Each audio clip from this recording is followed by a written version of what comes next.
Hi, George here. In this how-to video, I'll be showing you step-by-step how you can increase the sharpness and focus on a photograph. It's actually very easy, and I'll show you a few tricks you can do here. Let's just scroll in here on this. Now, I use the scroll wheel for my zoom. If you don't have that set up, just go up here to Edit, come down to Preferences and General, and it's that check mark right there, Zoom with scroll wheel. Real convenient. So this is actually a pretty good picture, but it's a little bit on the soft side. It's not really super sharp on the focus, especially in the hair, and you can kind of see that, and in the fur. Not real super sharp. I'll do Control-0 to fit screen again. So we can improve this a lot. I'll be working on just one aspect of working on a portrait photo here in this lesson. If you want to learn the whole Photoshop Elements program, I do have a video training course for this, and I'll put a link for that at the top of the description. Make sure you check that out. So let's go up here to Image, come down to Resize and Image Size. You can see here it's already a pretty good sized image, but it's at a very low resolution. So let's change our resolution down here. Set this to 300 instead of 72. Ignore everything up here. This becomes a much larger picture, as you can see, file size wise. Down here where it says Resample Image, make sure that is checked. Let's just set this for bicubic sharper. This is normally used to reduce a picture, but I like using this if I'm going to be going for a more sharp look on an image. Choose OK. We'll scroll back out and you'll see it's a little bit sharper already. Not a lot, but a little bit. That was an improvement. Let's just drag this down a bit. There we go. Now before we do any actual work on the image, I want to make a duplicate copy of this. So let's go up here where it says background, right click on the background, duplicate layer, choose OK, and then hide the original. That's just a safety because it will be changing the pixels on this layer here. In case you mess up, you can always go back to the original and try again. Okay, the main tool for sharpening a picture is up here under Enhance, and it's Adjust Sharpness. Now, there are a couple things in here. There's Adjust Sharpness, there's Unsharp Mask, and there's Shake Reduction. Now, Shake Reduction is a specific tool that looks for a movement, a side-to-side movement on your image, and it tries to reduce that, and it's pretty good at doing that, but it's very, very specific. Unsharp Mask is an earlier sharpening technique, so we can just ignore that one. We'll go with the more current Adjust Sharpness. Open this up, and it brings up the Sharpness dialog box. Now, on the left-hand side here, so we have an image, kind of a close-up view. There's the eye. Right down here, we have zoom control. So I'll just back out a little bit. It's nice having it zoomed in a little bit here. Makes it a bit easier. I'll go ahead and we'll do that. That's a good spot. You can preview or not. This shows it on the actual image. You can go to default if you want to. There we go. So there's our preview. Nothing happening yet. Down here it says remove. In most cases, what you want is the Gaussian blur. If it's just kind of a softer image, you didn't quite have the focus quite right, that's going to be your Gaussian blur. Lens blur is a specific thing where there's a problem with the lens causing a bit of blurring. And you'll know that if it's your camera doing that or not. And of course, motion blur is if the camera actually moved. And this isn't the best tool for motion blur. Let me just show you that one again. Cancel this out. Go up here to Enhance. That's the Shake Reduction right there. That's one you want to use instead of the motion blur. Okay, back to Adjust Sharpness. Reset this to our defaults. There we go. And I'll find the eye again and back out just a little bit. Like that. That works. So in most cases, you want the Gaussian blur. Now we have two controls in here, amount and radius.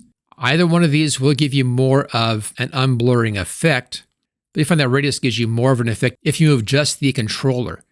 But notice as I come up here with the radius, we begin to get a little bit of color distortion happening. It begins to get a little bit high contrast or high saturation around some edges, and it looks a little bit fake. So what I like doing is to bring radius down. Maybe I'll bring it up to 2 pixels, just right about here, just a little bit. And then I'll do most of my adjustment up here with the amount. Now this can go quite a ways up to the side here.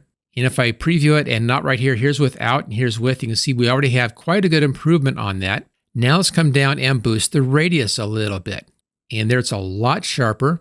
So here's without and here's with, you can see that. Watch this part here. So here's without and here's with. Vast improvement, especially on the dog's face right down here. There's without and here's with. Vast improvement on the sharpening, and since I'm using most of this up here on the amount, I'm not getting those strange color saturation things happening in here, so it's much more natural. I think that's a real nice looking job on sharpening right in there. Now this is general sharpening for the whole image. You can try to balance these a bit. I could come down here a little bit, a little higher up on the radius, just kind of balance those out once I find a good basic range. You don't want to go too far or it begins doing this to you. That's the danger. So it's a trade-off. Again, I prefer having more of the control up here on the amount and less in the radius, but you have to have both of them move to get a good sharpening. Again, don't take it too far. Now down here, where it says Shadows Highlights, click on that and you get some more options. We have a fade amount, highlights fade amount. What this will do is it removes the sharpening in the shadows or removes the sharpening in the highlights. Sometimes that's useful if it begins to get too distorted. You can kind of back that off. And the main control you want to look at in here is the tonal width. So if I bring down the tonal width here on the highlights, notice over here in the dog that the white part of the fur is getting softer. If I pull this back over here again, it gets a bit harder again. So this can knock down some of that distortion you're getting, some of the color saturation excess you're getting from these controls up here. So be a little bit on the tonal width down here for your highlights, maybe a little bit on the tonal width in the blacks. I found this is more useful on the highlights than on the blacks in most cases. Again, it will depend upon your actual picture. Okay, that's looking real nice. Now, it does take a moment for this to work. It's going to go through here and do the actual sharpening for us. Let's say I wanted to have a little bit more sharpening in here on the eyes. You can do that. Let's just scroll in. And over here, left-hand side, a lot of tools. And right here under Enhance, this is the Blur tool. Next to that, down here in the options, is the Sharpen tool. It comes in as a paintbrush. So I'll use the right square bracket key, or you can just slider control down here, either one. Let's just bring this up in size a bit. I have my strength set about halfway, 50%, and I can then come in here and just paint over that area just a little bit. Don't go too far on this, but just a little bit can help to sharpen up those areas that aren't quite sharp enough. And that's mostly going to be along edges of things. It won't be in the middle areas, won't be up in here. It'll be along edges where you have edges showing, like in the eyes. Just a little tweak right there. Now be careful with this tool. Let me show you what happens. I'll go clear purity to 100%, and I'll go too much on this, and we begin getting this kind of strange pixelization happening. So let's just Control Z to back out of that. Set this back down to 50%. There it is. Just a little bit, a couple or three strokes in there, just enough to sharpen things up, but not too much, so you begin to get that excessive high contrast look around your edges. Let's do Control 0 to fit screen again. Now there's one more trick we can do here to give it that extra little push, and that's adjust the contrast values. So for that, let's go up here to Layer, come down to New Adjustment Layer and choose Levels right here, and choose OK.